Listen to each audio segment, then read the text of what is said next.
Meus amigos policiais, vocês estão bem, né? Hoje vamos estudar medicina legal.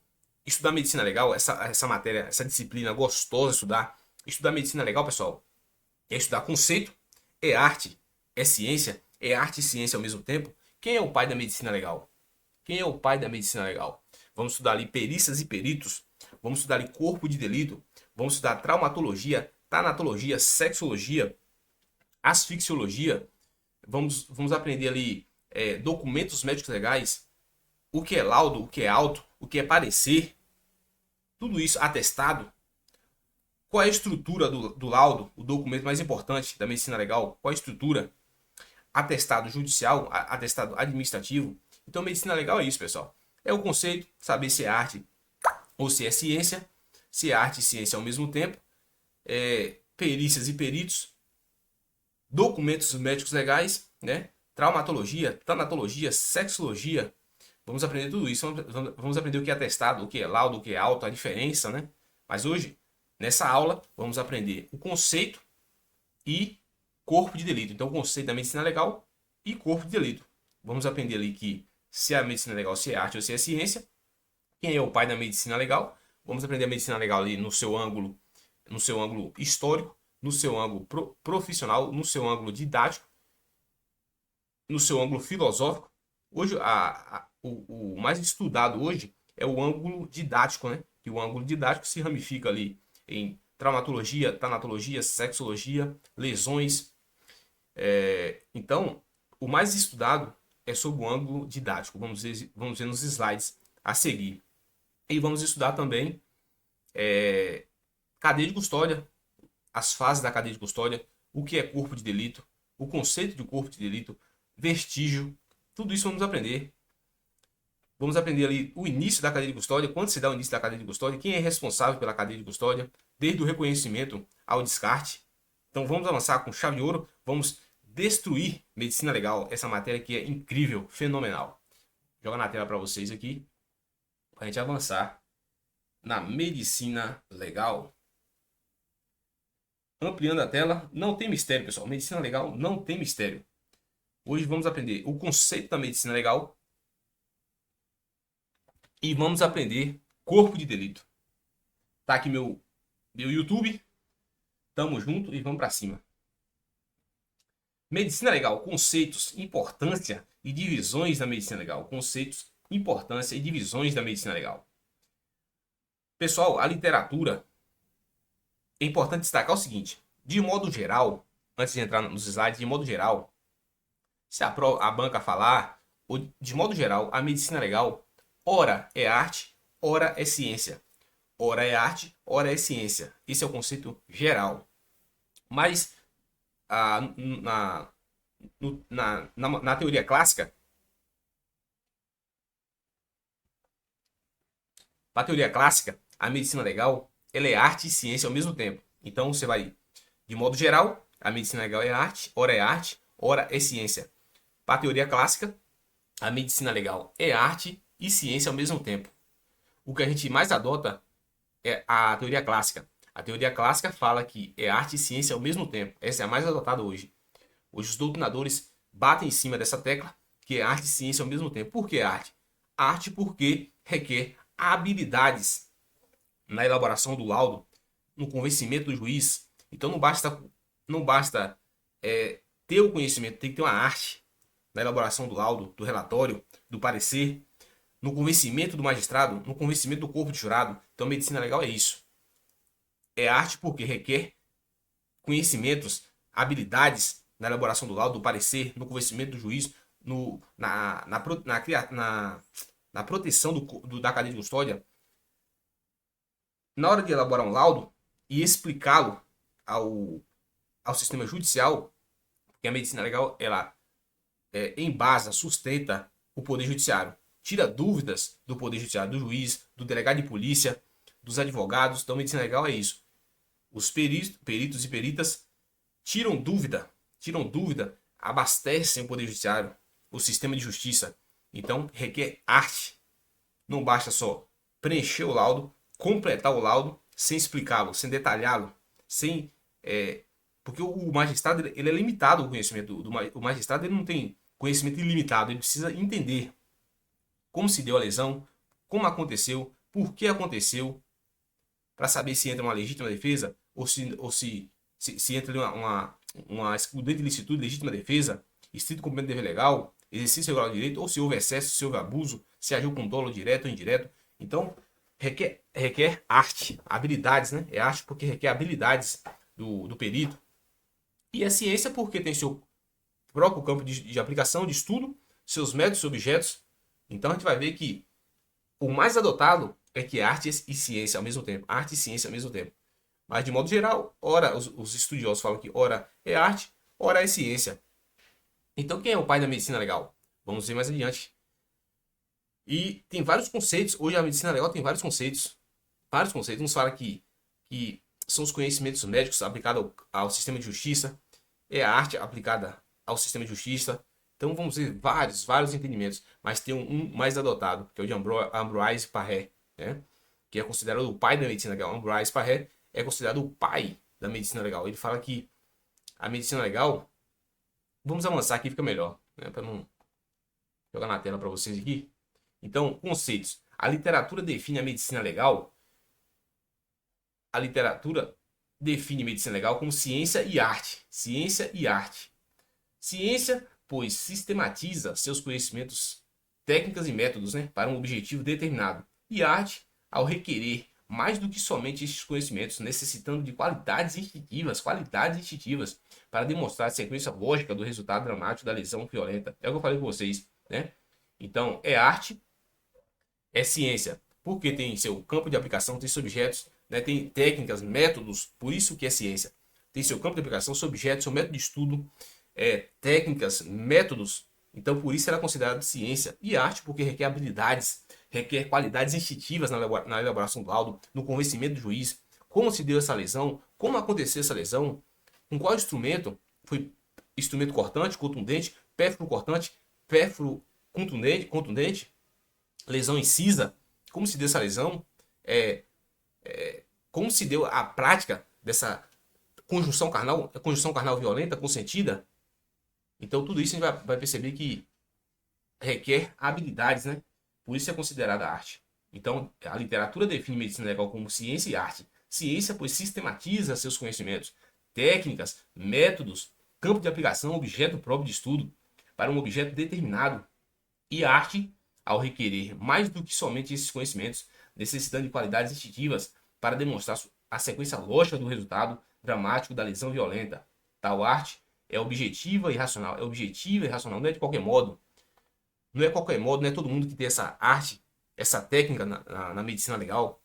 Então, a importância, né, objetiva e racional, em que pese a medicina legal seja uma disciplina ampla, constituída da integração de diversas especialidades, é compreendida como uma disciplina eminentemente jurídica, pois, embora utilize conceitos da medicina e outras áreas das ciências biológicas, seus conhecimentos são direcionados à aplicação no âmbito do direito. Então a gente percebe que a medicina legal ela utiliza de várias outras ciências, mas só que ela é uma matéria eminentemente jurídica voltada à aplicação do direito, à aplicação do campo do direito. Então temos aí a importância da medicina legal. Em que pese a medicina legal seja uma disciplina ampla, constituída da integração de diversas disciplinas, a integração, elas convergem, integração de diversas disciplinas e especialidades, é compreendida como uma disciplina eminentemente jurídica voltada para a aplicação do direito no campo do direito. Então a gente vai avançando aqui devagarzinho. Diferentes estudiosos formularam conceitos a respeito da medicina legal. Vejamos. De acordo com Lacassagner, a arte de pôr os conceitos médicos ao serviço da administração da justiça.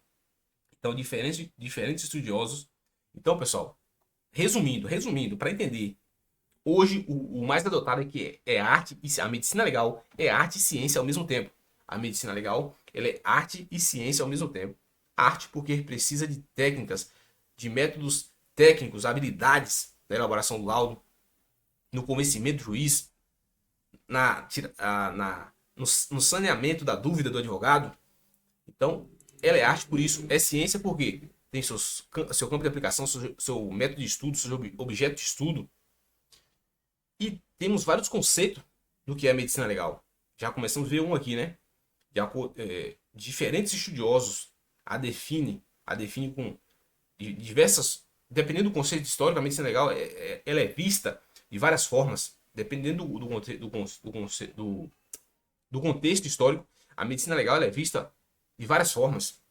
Mas tem uma que é a mais adotada, que é o pai da medicina legal, Ambroise Paré, a define. Então a gente vai ver o conceito que Ambroise Paré, o pai da medicina legal, a define, é a mais adotada. Então a gente vai ver aqui que ela tem vários. Aqui, pessoal, deixa eu tirar da frente aqui para. A gente observa o seguinte aqui, ó. De acordo com Laca Sagner, a arte de pôr os conceitos médicos ao serviço da administração da justiça. A arte de pôr os conceitos médicos ao serviço da administração da justiça. Então a gente percebe que esse estudioso aqui, Laca Sagner, esse estudioso fala que é a arte. É a arte de pôr os conhecimentos médicos a serviço da justiça. Para esse estudioso aqui, Laca Sagner, é a arte de pôr os conhecimentos médicos a serviço da administração da justiça. Então a gente já entendeu o primeiro conceito. A gente já entendeu aqui o primeiro conceito, né? A gente avança aqui. Segundo Ambroise Paré, que é considerado o pai, eu falei para vocês, né? Ambroise Paré é considerado o pai da medicina legal. A disciplina pode ser definida como a arte de pôr relatório em juízo. A arte de pôr relatório em juízo. Então, essa é a mais adotada.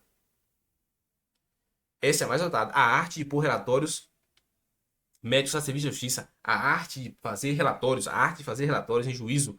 A arte de fazer relatórios em juízo. Então, para Ambroise Paré, o pai da medicina legal. Para Ambroise Paré, o pai da medicina legal, a medicina legal é a arte. A arte de criar relatórios em juízo. Essa é a mais adotada. Mas não se esqueçam, de modo geral, a medicina legal, ora é arte, ora é ciência. No conceito clássico, a gente vai ver mais à frente, que no conceito clássico é arte e ciência ao mesmo tempo. É o mais adotado hoje. E segundo Ambroise Paré, que é o pai da medicina legal, o pai da medicina legal, Ambroise Paré, ele define que a arte de fazer relatórios de juízo é a mais adotada. É o que mais cai em prova hoje, é isso. Que é a arte de fazer relatórios em juízo. Então, a gente já viu o segundo estudioso, né, que é o pai da medicina legal, Ambroise Paré, pai da medicina legal.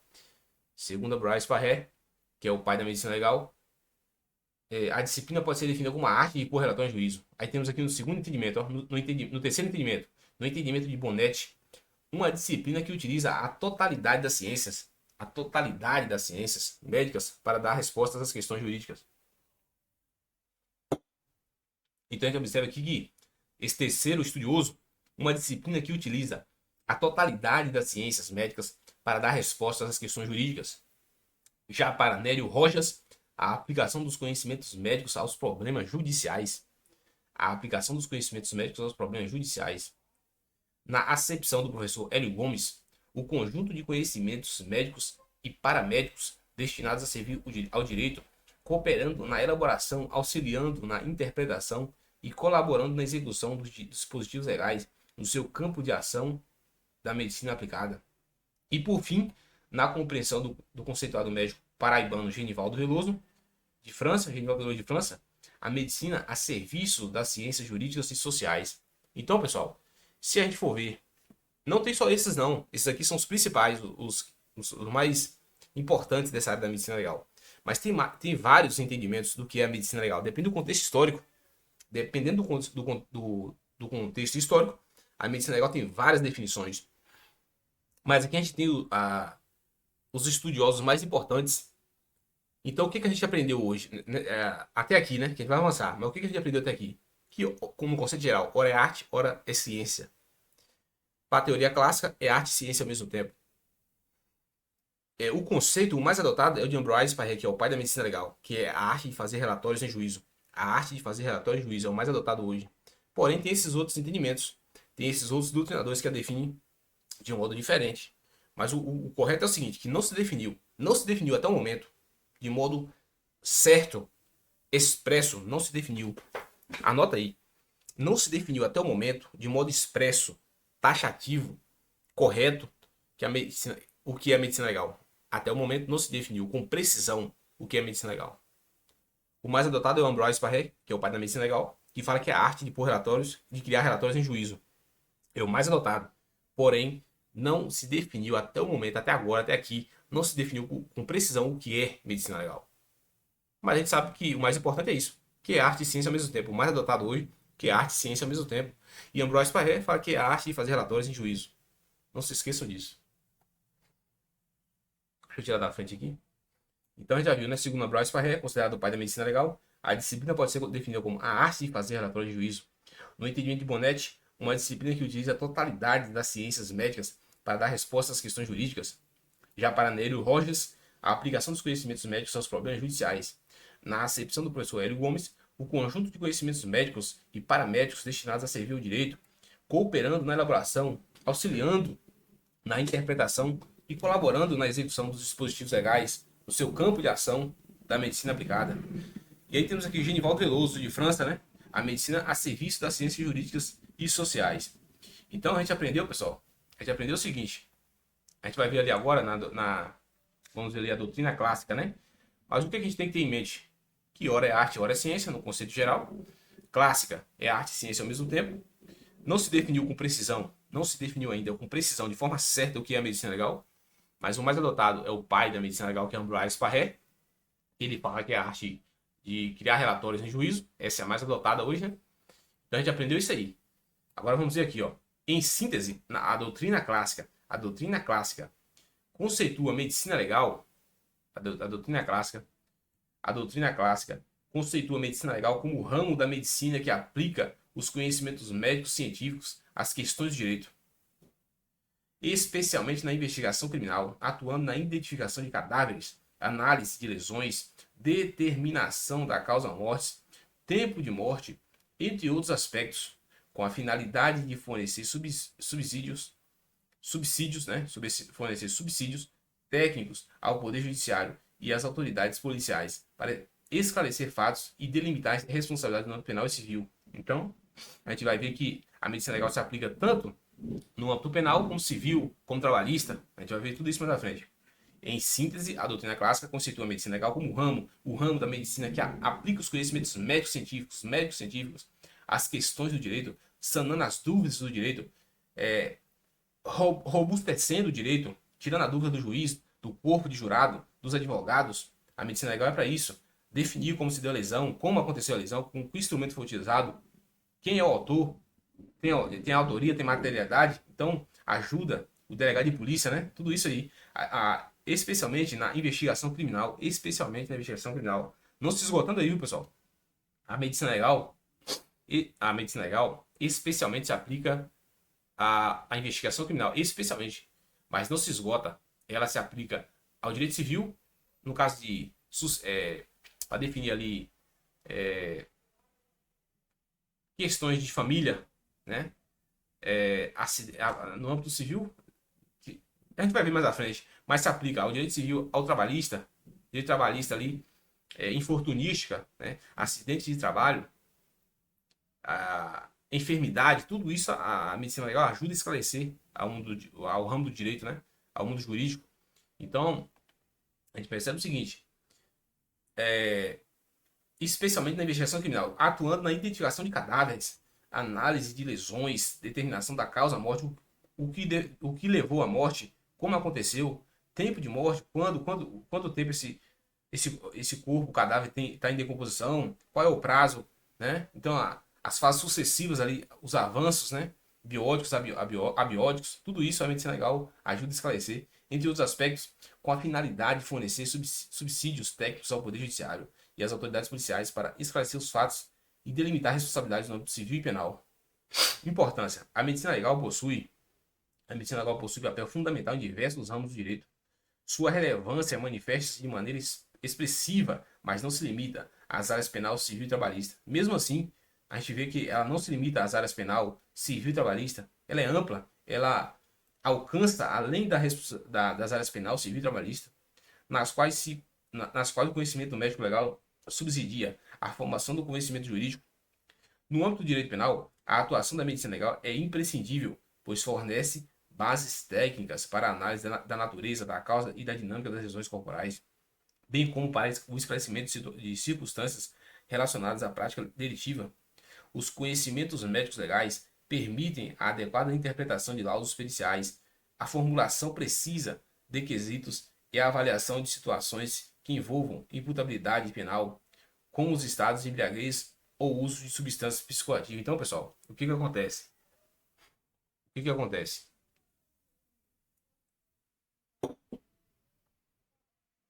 Então, pessoal, o que acontece? A medicina legal ela é imprescindível e indispensável. Porque no Código Penal, exemplo, lá no Código Penal temos os crimes contra a integridade física, né? Temos lá no Código Penal os crimes contra a integridade física. No Código Penal temos lá os crimes contra a integridade física. A lesão leve, grave e gravíssima. Mas como vamos saber se é uma lesão leve, grave ou gravíssima? A medicina legal vai tirar essa dúvida. A medicina legal vai mostrar pra gente o que é rubefação, o que é equimose, o que é hematoma, tudo isso, o que é vermelhidão, o que é escoriação. Lá fala causar debilidade permanente. O que é uma debilidade permanente? A medicina legal vai ajudar a esclarecer. Ocupações habituais, né? Quando a lesão ela gera ali a debilidade, quando a pessoa não vai poder exercer as ocupações habituais por mais de 30 dias. Então a gente vai ver que a medicina legal vai ajudar a esclarecer o que é lesão leve, grave, gravíssima. Na conjunção carnal ali, se foi violenta, ou se foi consentida, ou se não foi, se teve estupro ou se não teve. A medicina legal não vai falar isso, né? Ela vai falar se teve a violência ou não. Porque quem define se é estupro ou não é o meio de investigação, que é o inquérito policial, né? Os órgãos responsáveis por investigar que vai o delegado de polícia que vai ver se indicia por estupro ou não. Entendeu? A medicina legal só vai falar se teve a violência, a condição carnal violenta ou não. Então a medicina legal é para isso, é para tirar as dúvidas do direito. Robustecer o direito. Eu como delegado, você como delegado de polícia, vamos ter dúvidas. Que instrumento foi utilizado?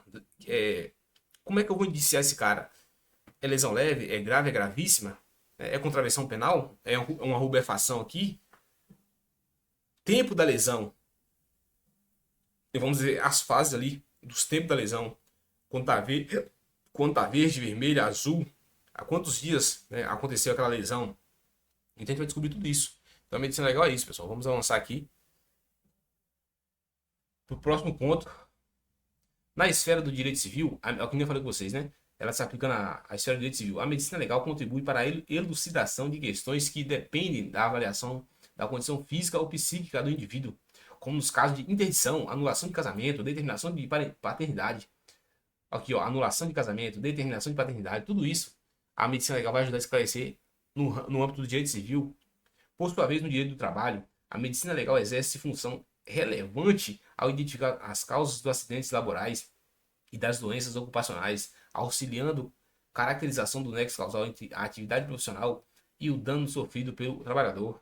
Além disso, fornecer suporte técnico para a concessão de direitos relacionados à insalubridade e à periculosidade, contribuindo para a proteção da saúde e da dignidade do trabalhador. Então, pessoal, a importância da medicina legal, né? Tanto ali na esfera investigativa, criminal, quanto no direito civil, definir paternidade, quem é pai, quem não é, né? Dissolução do casamento, determinação de paternidade, anulação de casamento.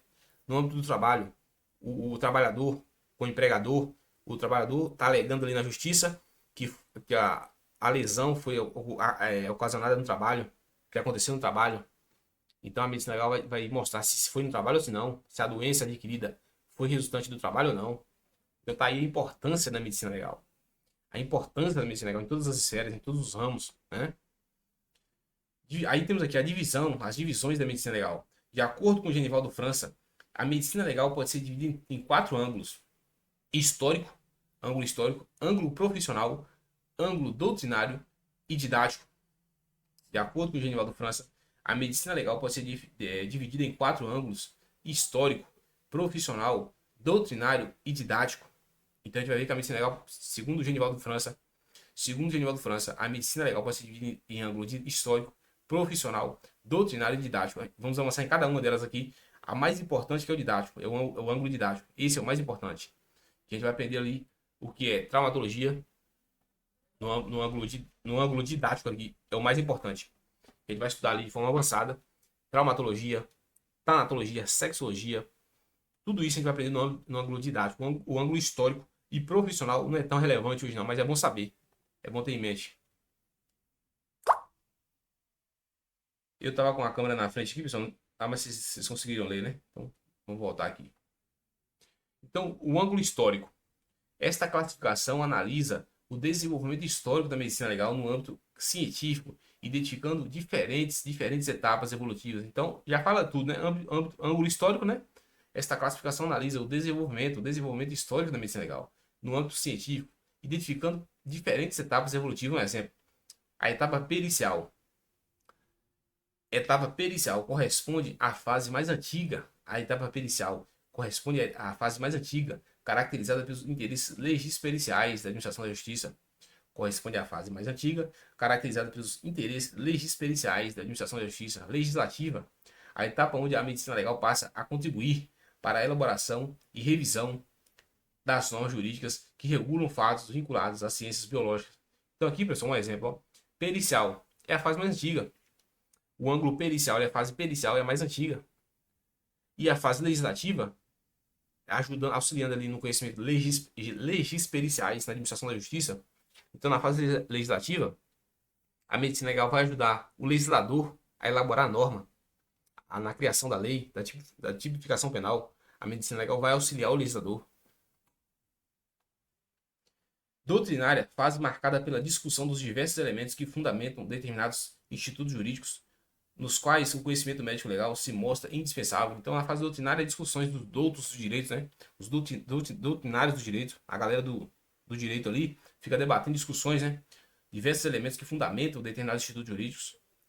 Filosófica, considerada a fase mais recente, dedicada à discussão sobre questões éticas, morais e bioéticas relacionadas à prática médica.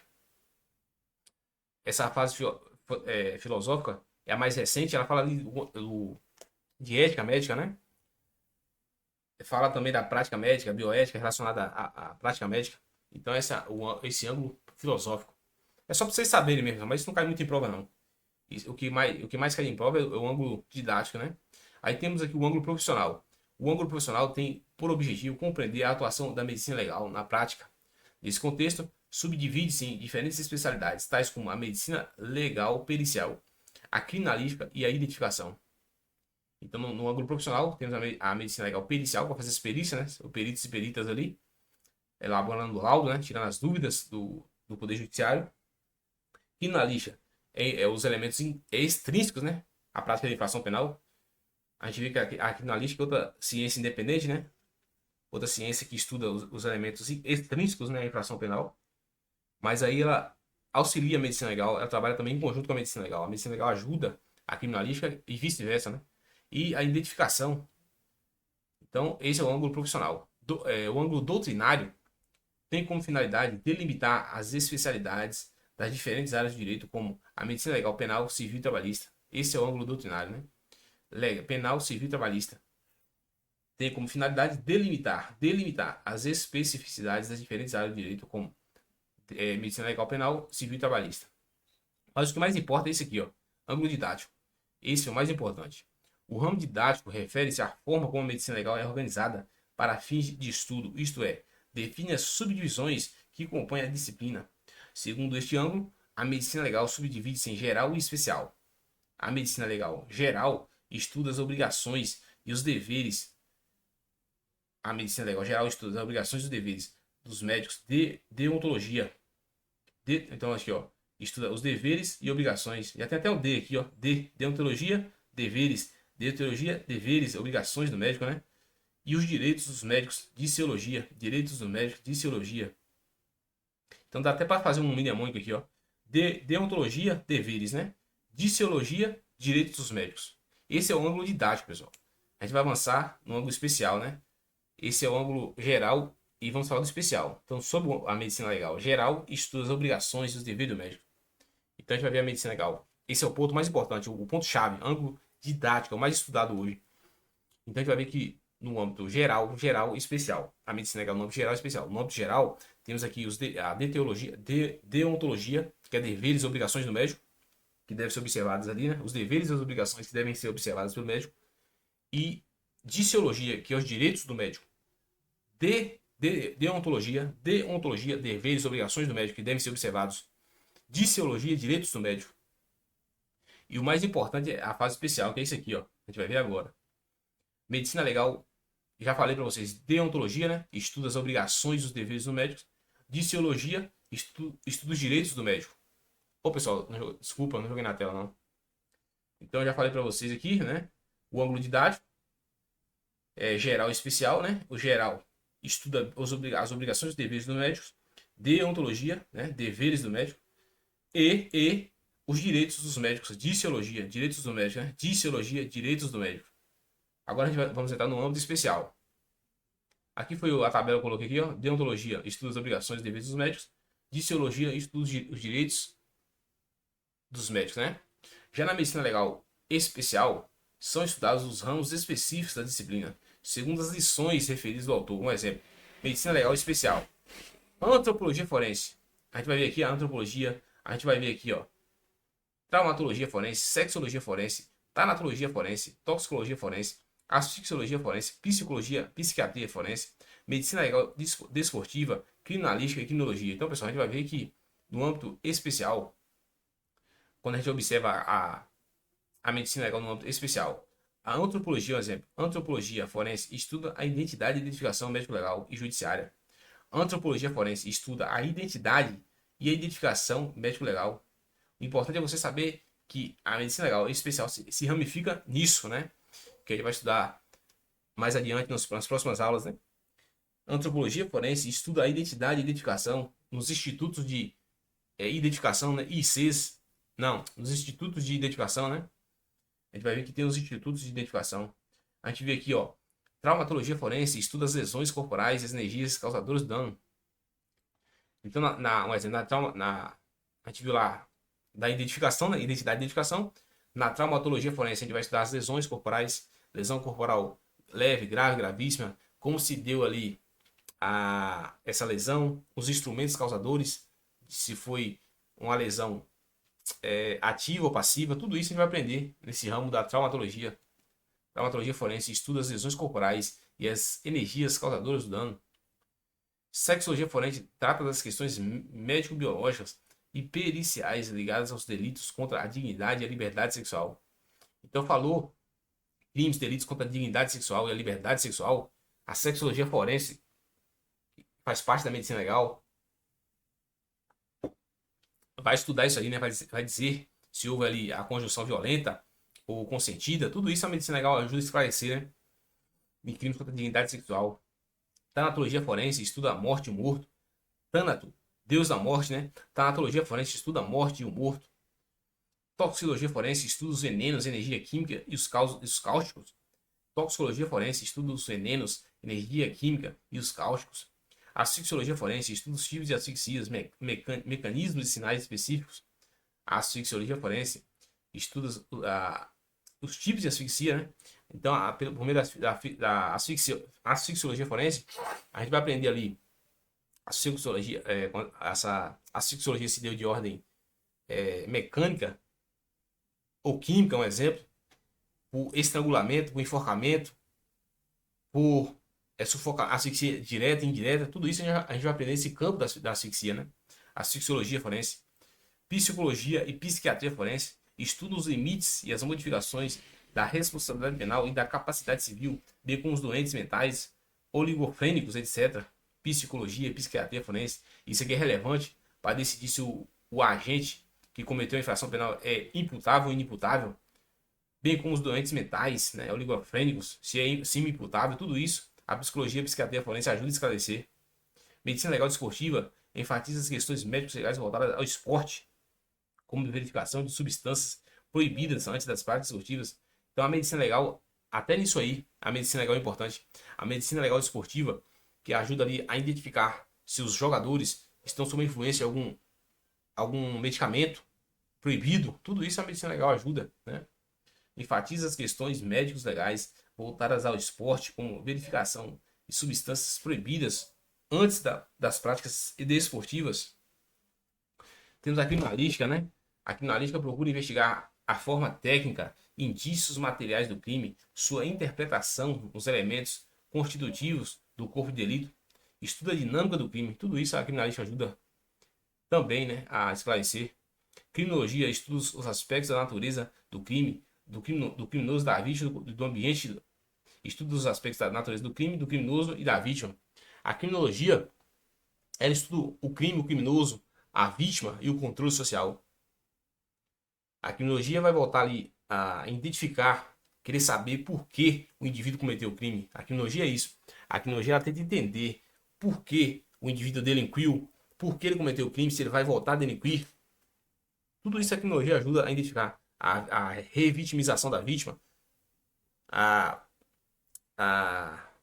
vai ajudar ali o poder legislativo na criação das leis. Tudo isso a criminologia ajuda no âmbito do direito, né? Infortunística estuda os acidentes e doenças decorrentes de trabalho profissional no que se refere à perícia, higiene, insalubridade laborativa. Foi o que a gente falou, né? A medicina legal é tão importante no ramo do trabalho, do direito trabalhista. Estuda os acidentes e doenças decorrentes do trabalho profissional no que se refere à perícia, higiene e insalubridade laborativas. Genética médico-legal, estuda os vínculos genéticos entre familiares, estuda o vínculo genético entre familiares. Vitimologia preocupa-se com o estudo da vítima, seu comportamento por ocasião do delito. Esse estudo da vítima foi tão importante ali após a Segunda Guerra Mundial, né? A vítima de ouro. Após a Segunda Guerra Mundial, a vítima teve muita relevância o estudo sobre a vítima, né?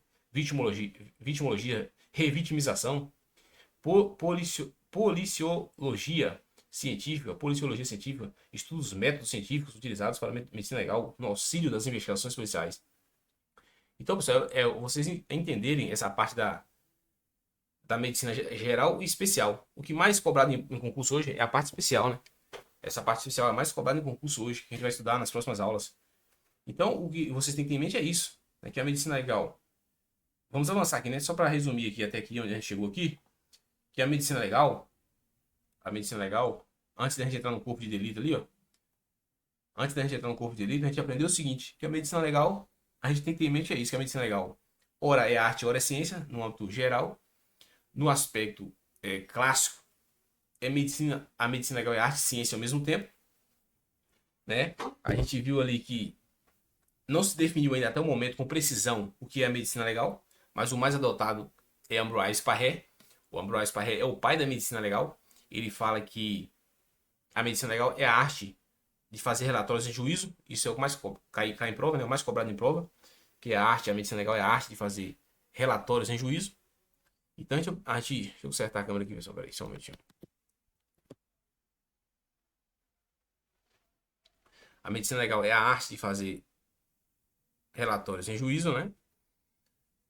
E aprendemos ali a medicina legal sob o ângulo histórico, né? O ângulo histórico ali pericial, que é o mais antigo, o ângulo histórico legislativo, o ângulo legislativo, profissional, o ângulo sobre o ângulo didático, filosófico. O mais importante é o ângulo didático, né? Que é o que a gente passou, que agora a gente vai estudar traumatologia, sexologia, tudo isso a gente tem que ter em mente, né? Mas o mais importante é isso, que o pai da medicina legal é Ambroise Paré, que a medicina legal é a arte de fazer relatórios em juízo, embora não tenham, até o momento não se definiu com precisão ainda, mas o mais adotado é isso, que é a arte de fazer relatórios em juízo, e que é arte e ciência ao mesmo tempo. Isso é o mais adotado, né? Então a gente entra agora em corpo de delito, pessoal. Conceito de corpo de delito. O que é corpo de delito, né? Então a gente vai ver corpo de delito. Wilson Palermo conceitou o corpo de delito como um conjunto de elementos sensíveis, denunciadores do fato criminoso, denunciadores da infração penal, composto pelos elementos percebíveis pelos seus sentidos ou pela intuição humana. Então o corpo de delito é isso. É o conjunto de elementos sensíveis. O corpo de delito é o conjunto de elementos sensíveis relacionados à prática da infração criminal, percebíveis pela atuação humana, pelos sentidos humanos. Ou seja, é o local da infração penal. O corpo de delito é isso. É o local da infração penal. É um instrumento utilizado na prática do crime. É o corpo da vítima em si. Tudo isso forma um corpo de delito. O corpo de delito é isso. É amplo. É o local ali da infração penal. O corpo de delito é isso. É o conjunto de elementos. O que é o corpo de delito? Você tem que ter na mente o seguinte. O que é o corpo de delito? É o conjunto de elementos conjunto de elementos sensíveis encontrados relacionados ao local do crime, à infração. O próprio local do crime faz parte do corpo de delito. O instrumento utilizado, o corpo da vítima, a porta arrombada, tudo isso faz parte. A arma de fogo encontrada ali, o projétil, a faca encontrada ali, tudo isso faz parte do corpo de delito. Você vai ver tudo isso aqui, ó. E temos o exame. Agora sim, o exame do corpo de delito, aí é o procedimento adotado, processado por meio do corpo de delito. Então, o exame do corpo de delito começa a funcionar a partir do corpo de delito. Os processamentos, o estudo dos elementos sobre o corpo de delito. O exame do corpo de delito, ele é diferente do corpo de delito. O exame do corpo de delito, ele trabalha no processamento dos elementos, sobre os elementos do corpo de delito. A gente vai ver aqui agora um exemplo. Ó. Corpo de delito é a própria materialidade delitiva, o próprio crime tipificado, o local do fato, o instrumento utilizado, que eu falei com vocês, né? O próprio local do fato, o que forma o corpo de delito. É isso, é a própria materialidade delitiva, ou seja, o corpo da vítima está ali, o homicídio, o corpo está ali, o local do crime, o instrumento utilizado, faca, arma de fogo, projétil. E o exame do corpo de delito é isso, é o exame feito com base no corpo de delito. É o exame feito com base no corpo de delito. Corpo da vítima se constitui na pessoa ou coisa sobre a qual a conduta criminosa se dirige e é apenas um dos elementos que integram o primeiro. Então, esse aqui, ó, o corpo da vítima, é apenas um elemento do corpo de delito. Então, resumindo, corpo de delito são os elementos sensíveis.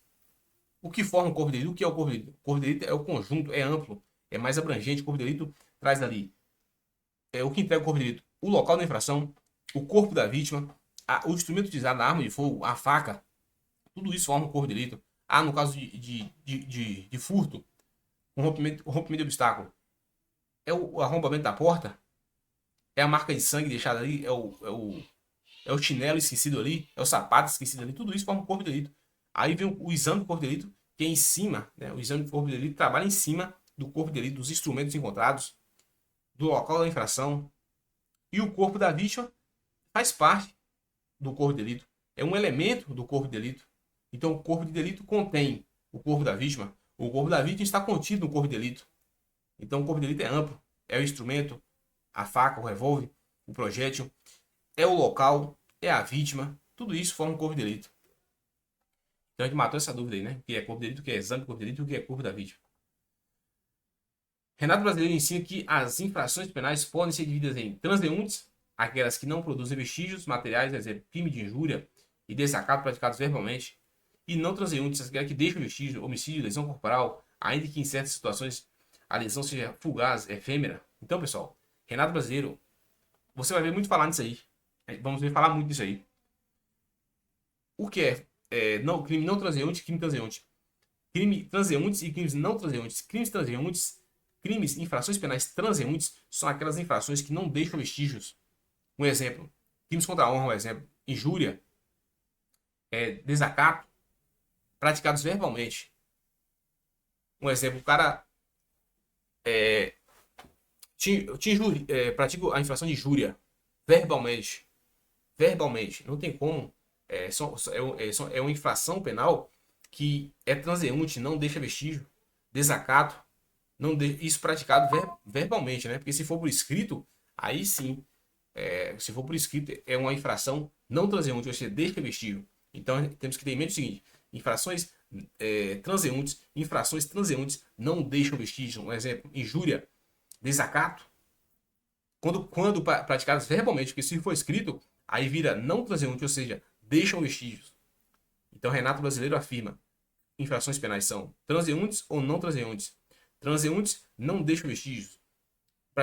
Infrações penais praticadas verbalmente, injúria, desacato, e não transeuntes, lesões corporais, homicídio, né? Tudo isso deixa vestígio. Então a gente vai ver aqui que mesmo que a lesão seja efêmera, seja fugaz, ainda configura a infração penal não transeunte. Um exemplo aqui, ó. Transeuntes, aquelas que não produzem vestígios materiais, crimes de injúria, desacato praticados verbalmente. Não transeuntes, aquelas que deixam vestígios, homicídio e lesão corporal, ainda que em certas situações a lesão seja fugaz, efêmera, como na hipótese de rubefação, vermelhidão, causada por tapas, beliscões, Destaca-se que nos casos em que a infração penal deixa vestígios não transeuntes, o exame de corpo de delito mostra-se essencial, obrigatório. É essencial e obrigatório o exame de corpo de delito, sendo considerado indispensável pelo legislador, que expressamente determinou que nem mesmo a confissão do acusado é capaz de supri-lo, conforme dispõe no artigo 158 do Código Penal, do Código de Processo Penal. Então a gente já viu, pessoal, que quando a infração deixar vestígio, vai ver no artigo 158, que quando a infração deixar vestígios será indispensável o exame de corpo dele, direto ou indireto, não podendo supri-lo, não podendo suprir a confissão do acusado. Quando a infração deixar vestígio, será indispensável o exame de corpo de delito. Então, o artigo 158 do CPP.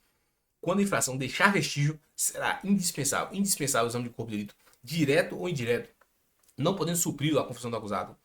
Como assim direto? Direto. O exame de corpo de delito vai ser direto. Um exemplo. Lesão corporal. Então, quando a infração deixar vestígio, o vestígio está ali. Lesão corporal, exame direto, em cima da lesão. Quando não for possível analisar as lesões, não por terem desaparecido, pode ser um laudo médico. Pode ser comprovada a lesão ali pelo laudo médico, documentos médicos. Então, o exame pode ser feito. O exame de corpo pode ser feito diretamente, quando a infração deixar vestígio diretamente no corpo da vítima ali, na lesão causada, um exemplo, ou pode ser indiretamente por documentos médicos legais. Então, quando a infração deixar vestígios, ou seja, infração não transeunte, quando a infração deixar vestígios, infração não transeunte, quando a infração deixar vestígios, será indispensável o exame de corpo dele, direto ou indireto, não podendo suprir a confissão do acusado. Não podendo supri-lo a confissão do acusado. Então, por mais que o acusado fale assim, não foi eu que cometi o crime mesmo, tá aí a lesão foi eu que cometi o crime, foi eu que pratiquei a lesão. Por mais que ele confesse, não pode suprir. O exame de corpo de delito é obrigatório, é indispensável. O exame de corpo de delito é obrigatório, é indispensável. Artigo 158 do CPP. Quando a infração deixar vestígio, será indispensável o exame de corpo de delito. Direto ou indireto, não podendo suprir a confissão do acusado. Parágrafo único. Aí temos aqui a prioridade, pessoal. Dar-se a prioridade à realização do exame de corpo de delito quando se tratar de crime que envolva violência doméstica e familiar contra a mulher, violência contra criança, adolescente, idoso ou pessoa com deficiência. Então, o que temos que ter em mente? Quando a infração penal não transeunte, só um momentinho, pessoal.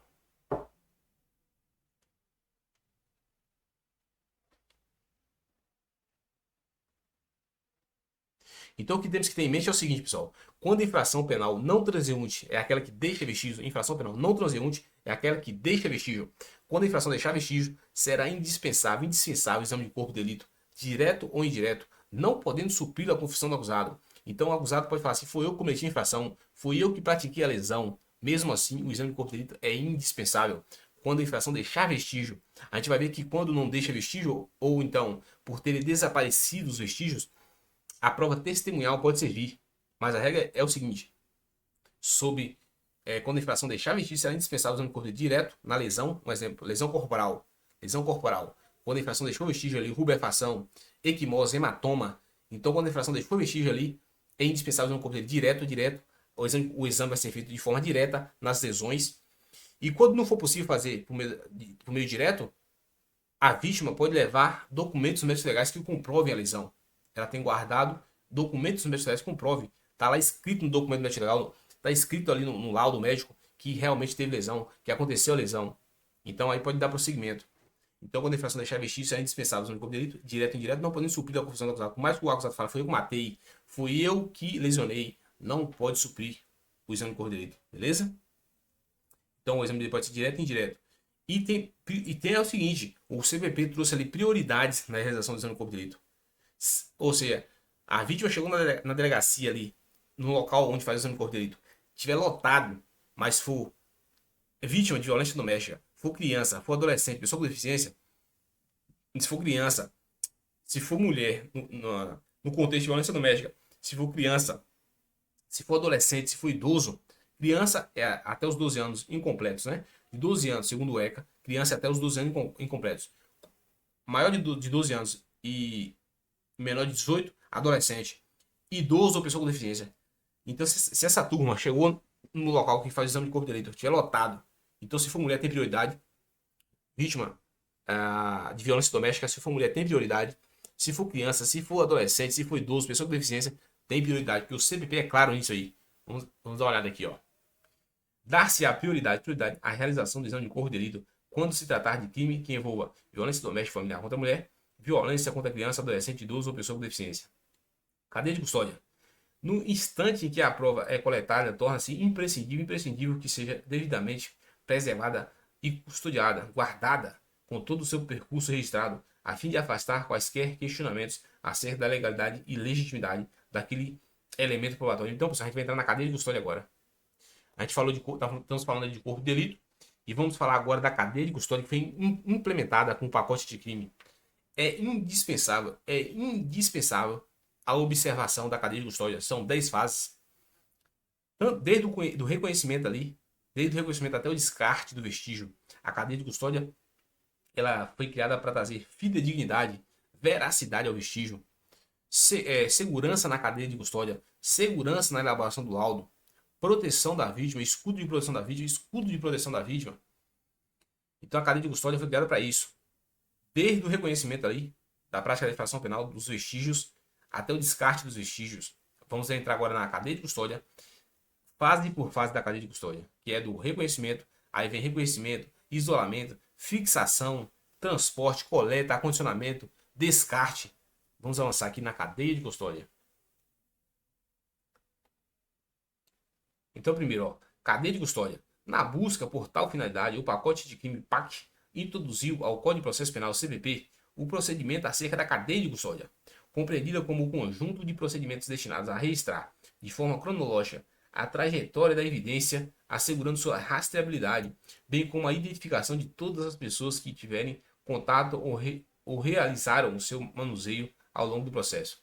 Então, o pacote de crime traz essa segurança, né? Criou a cadeia de custódia para isso, né? Visando o procedimento acerca da cadeia de custódia, compreendida como um conjunto de procedimentos destinados a registrar de forma cronológica a trajetória da evidência, assegurando sua rastreabilidade, bem como a identificação de todas as pessoas que tiveram contato ou realizaram o seu manuseio ao longo do processo. Então, cadeia de custódia é isso, pessoal. Desde o início ali, um exemplo. Eu cheguei na cadeia de custódia, tive contato com um vestígio. Não só eu, outros investigadores. Eu sou polícia, tive contato com um vestígio. Meu colega teve, então a cadeia de custódia quer saber tudo disso. Quem foi que teve contato com o vestígio? Quando teve contato com o vestígio? Quem teve contato? Para trazer fidedignidade, veracidade ao vestígio coletado, para não prejudicar o processo, né? Wilson Palermo assevera que a importância médico-legal da cadeia de custódia reside na preservação dos vestígios que poderão se transformar em verdadeiras provas no curso do processo penal. O autor afirma ainda que, além de se garantir a integridade e idoneidade das amostras, também é possível que se rastreie todo o processo que originou determinada perícia. Então, essa é a importância da cadeia de custódia, né? A importância médico-legal da cadeia de custódia reside na preservação dos vestígios que poderão se transformar. Então, esses vestígios vão se transformar em verdadeiras provas no curso do processo. O autor afirma ainda que, além de garantir a integridade e a idoneidade das amostras, também é possível que se rastreie todo o processo que originou a determinada perícia. O Wilson Palermo assevera isso.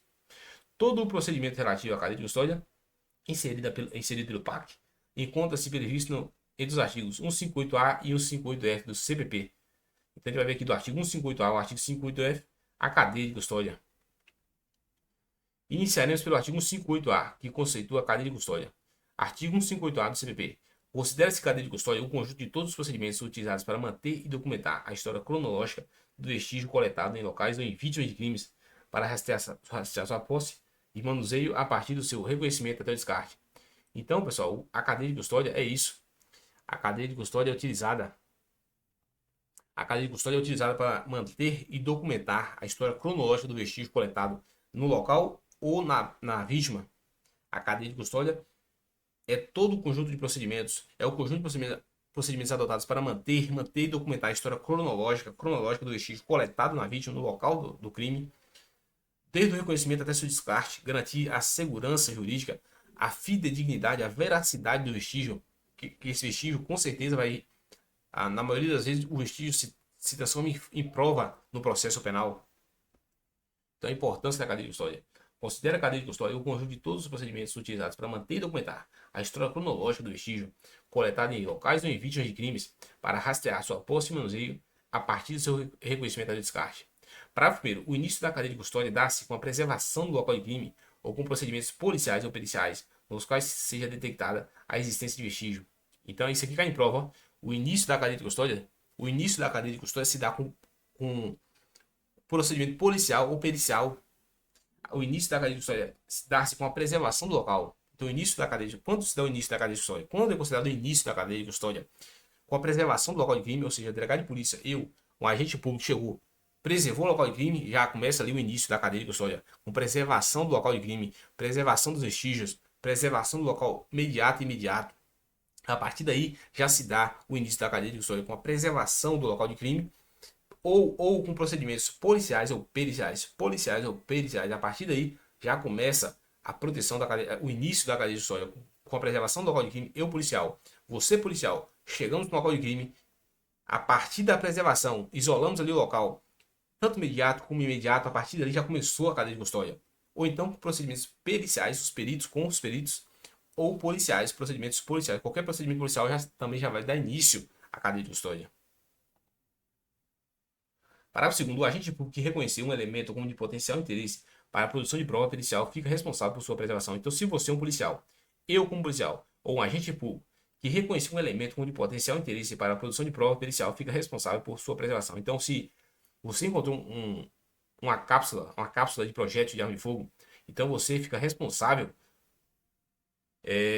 na produção da prova pericial, fica responsável por sua preservação. Você fica responsável pela preservação desse projétil, dessa faca, dessa arma de fogo encontrada, beleza?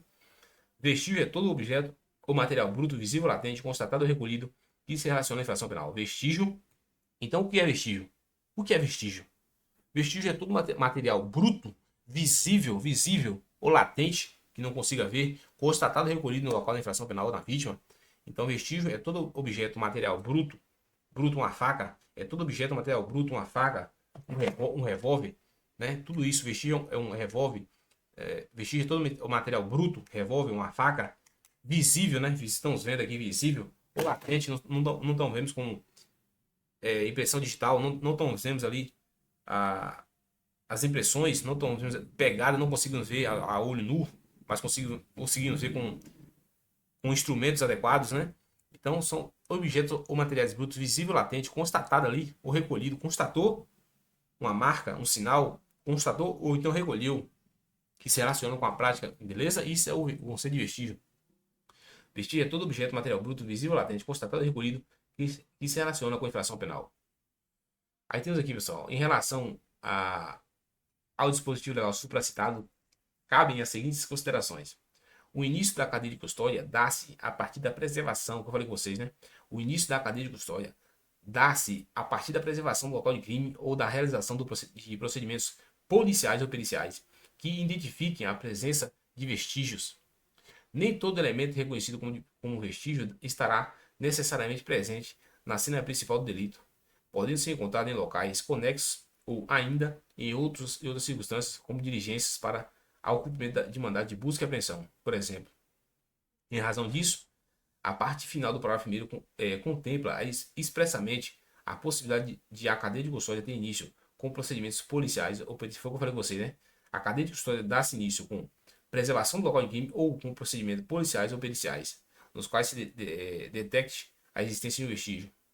A análise do parágrafo 2º evidencia que a atuação na investigação criminal não se limita ao perito criminal, abrangendo também o delegado de polícia e aos policiais que participam das diligências investigativas.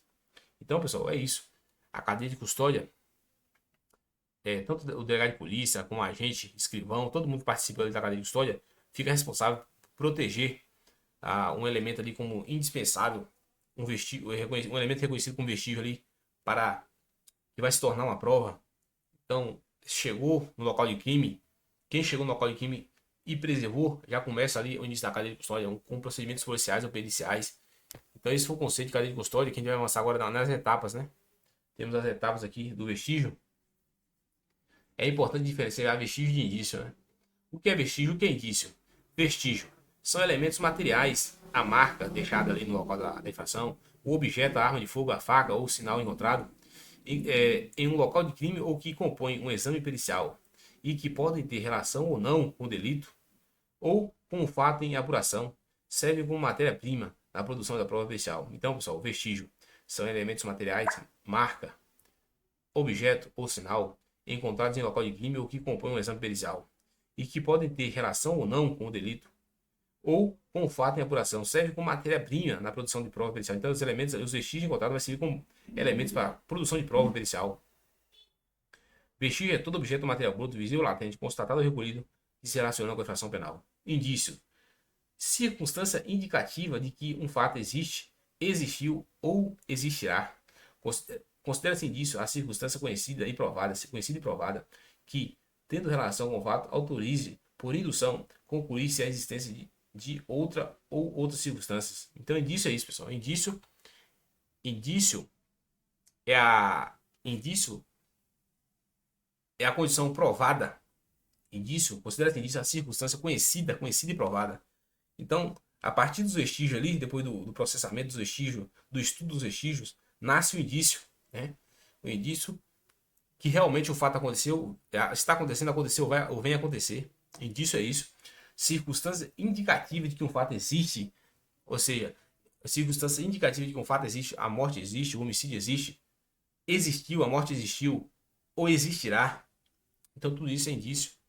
Considera-se indício a circunstância conhecida e provada, que tendo relação com o fato, autoriza por indução, concluir a existência de outra ou outras circunstâncias. Essa é a diferença de indício para vestígio. Identificada a existência de um vestígio, o Código de Processo Penal estabelece em seu artigo 158b as fases que esse elemento deve percorrer, configurando desse modo a efetiva cadeia de custódia. Então, a partir do momento identificada a existência de um vestígio, já vai dar início da cadeia de custódia. Para melhor visualização do tema, vejamos as etapas por meio de uma tabela prática. Aqui, ó, artigo 58b, CPP. A cadeia de custódia compreende o rastreamento do vestígio nas seguintes etapas. A cadeia de custódia compreende o rastreamento do vestígio nas seguintes etapas. Reconhecimento. Ato de distinguir um elemento como de potencial interesse para a produção da prova pericial. Reconhecimento. Ato de distinguir. Essa é a primeira fase da cadeia de custódia. Essa é a primeira fase da cadeia de custódia. Reconhecimento. Você, como policial, chegou no local de crime, reconheceu o local, reconheceu o vestígio como imprescindível para a produção da prova. Então, você reconheceu, isolou o local, você reconheceu, chegou no local, reconheceu, ato de distinguir um elemento como de potencial interesse para a produção de prova. Essa é a primeira fase, reconhecimento. Essa é a primeira fase, reconhecimento. Você chegou, reconheceu uma faca como potencial instrumento para a produção de prova. Essa é a primeira fase, reconhecimento. A gente vê a segunda fase, que é isolamento. Ato de evitar que se altere o estado das coisas, devendo isolar e preservar um ambiente imediato relacionado aos vestígios do local do crime. Então, assim, você chegou no local de crime, você como delegado de polícia, chegou no local de crime, reconheceu o elemento com potencial meio de produção de prova. Poxa, isso aqui, essa faca aqui, vai servir como prova. Vai virar prova no processo penal. Então, eu já vou isolar. Então, primeira fase, reconheceu. Segunda fase, isolou. Reconheceu, isolou. Pronto. Você vai garantir ali a proteção do vestígio. Ninguém vai alterar. Você vai evitar ali a alteração, a manipulação dessa provável prova, né? Desse vestígio vai virar prova. Então, essa é a segunda fase, é isolamento.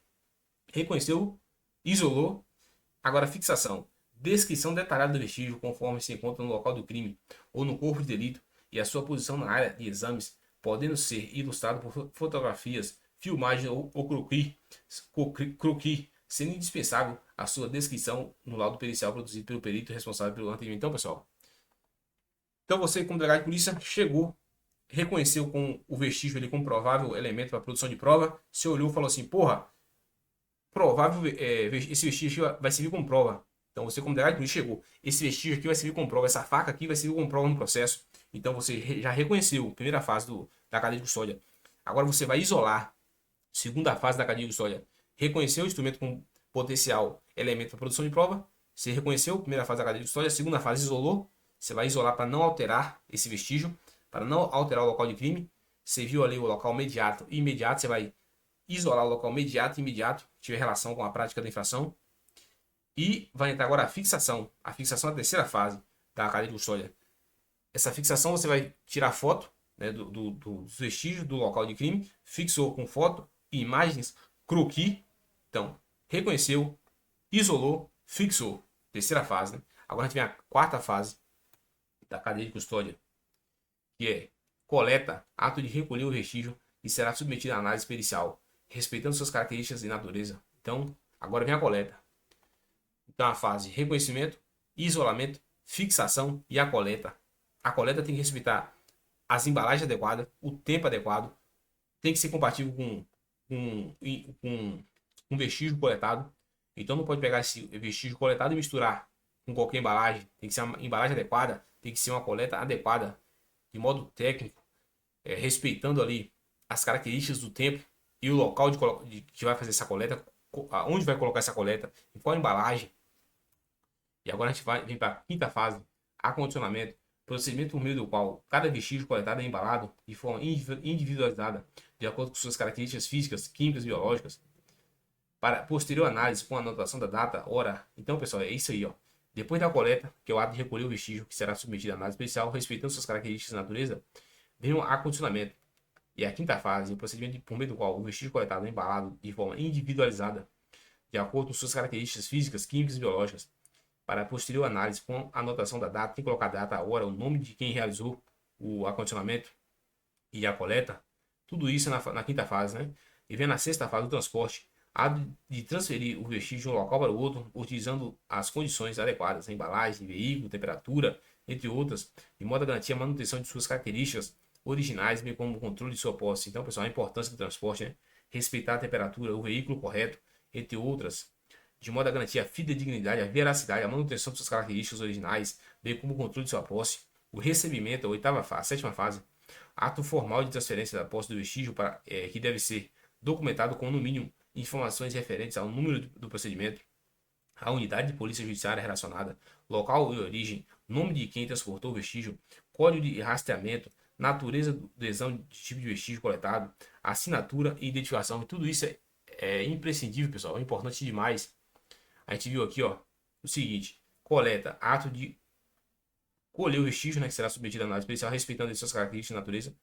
Acondicionou, embalagem correta, né? Anotação, data e hora, nome de quem realizou a coleta do acondicionamento, transporte, ato de transferir o vestígio do local para o outro, utilizando condições adequadas, o veículo correto, a embalagem correta, temperatura correta, entre outras. Ato formal de transferência, o recebimento, sétima fase. Ato formal de transferência da posse do vestígio, ou seja, eu sou policial, estou te entregando o vestígio, né? Você vai receber o vestígio, então tem que ter data, código de rastreamento, natureza do exame, tipo de vestígio, protocolo, assinatura, tudo certinho. Agora a gente vê aqui a oitava, né? Processamento. Aqui é uma fase interna, praticamente, né? Uma fase interna ali do órgão pericial. Exame pericial em si, manipulação do vestígio de local de acordo com a metodologia adequada, as suas características biológicas, físicas e químicas, a fim de se obter o resultado desejado, que deverá ser formalizado em laudo produzido por perito. Então, o processamento é uma fase importante demais aqui. Todas são importantes, né? Mas aqui é a fase interna, é no órgão de perícia em si, o exame feito, né? Armazenamento, procedimento referente à guarda, em condições, depois que fez o processamento, vai guardar, né? Fez o processamento, vai guardar em condições adequadas do material a ser processado, guardado para se realização de contraperícia, descarte, procedimento referente à liberação do vestígio, respeitando a legislação vigente e, quando pertinente, mediante autorização judicial. Então, essa é a última fase, descarte, décima fase, descarte, procedimento referente à liberação do vestígio, respeitando a legislação vigente e, quando pertinente, mediante autorização judicial. Então, em algumas fases, o descarte vai ser feito só por autorização judicial. Todas as fases percorridas e procedimentos previstos nos artigos estudados acima integram um conjunto de medidas voltadas à salvaguarda de todos os elementos de interesse pericial que serão utilizados. Então, pessoal, a gente acabou aqui, terminamos. Então, finalizamos, pessoal. Só um momentinho. Então, finalizamos, pessoal, com chave de ouro. Então, finalizamos com chave de ouro, pessoal. Finalizamos com chave de ouro. Medicina legal, primeira parte, que falamos ali o conceito importância e divisão da medicina legal. Conceito, importância e divisão da medicina legal. Essa foi a primeira aula. Conceito, importância e divisão da medicina legal. Falamos ali do corpo de delito, né? O que é o corpo de delito? Cadeia de custódia. Corpo de delito, falamos ali a diferença do corpo de delito, o exame de corpo de delito, o corpo da vítima. Falamos a diferença do corpo de delito. Falamos distinguimos ali a diferença do exame do corpo de delito, distinguimos ali o corpo da vítima, falamos ali da cadeia de custódia, quando se dá a cadeia de custódia, o que é cadeia de custódia, falamos das fases da cadeia, 10 fases da cadeia de custódia, falamos ali de reconhecimento, isolamento, fixação, coleta, transporte, recebimento, processamento, descarte, tudo isso, acondicionamento, falamos das 10 fases da cadeia de custódia, da importância da cadeia de custódia, de cada fase da cadeia de custódia. A gente, pessoal, percebemos ali que a medicina legal, no conceito geral, percebemos ali que no conceito geral a medicina legal, ora é arte, ora é ciência, ora é arte, ora é ciência.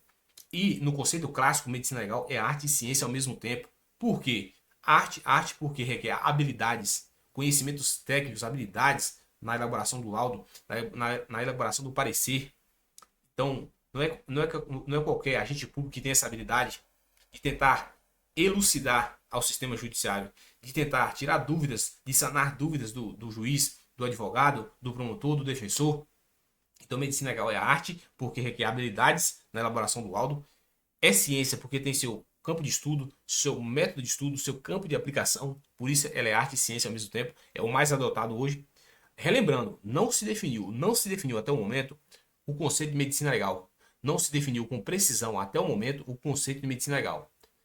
Mas a gente tem em mente o seguinte, que o mais adotado é arte e ciência ao mesmo tempo. Arte porque requer habilidades na elaboração do laudo, nos documentos médicos legais, no convencimento do juiz, requer habilidades para convencer o juiz, requer habilidades para tirar a dúvida do juiz, do corpo de jurado, tirar a dúvida do magistrado, do defensor, dos advogados.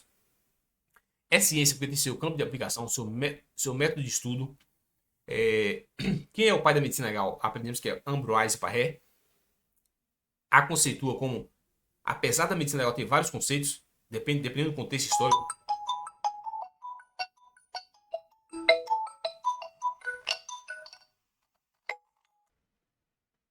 Então, pessoal, fica assim. Minha mãe me ligou aqui agora, acabou atrapalhando a aula aqui, mas fica assim. Na próxima aula a gente vamos falar ali dos peritos e perícias, ou então dos documentos médicos legais. Eu vou ver se dá para trazer os dois, né? Perícias e peritos e documentos médicos legais. Então, idem em paz, fiquem com Deus. Deixe o like, compartilhe para o YouTube entender que essa aula é importante e encaminhar para os próximos, né? Então, fiquem com Deus, um abraço, idem em paz, até a próxima.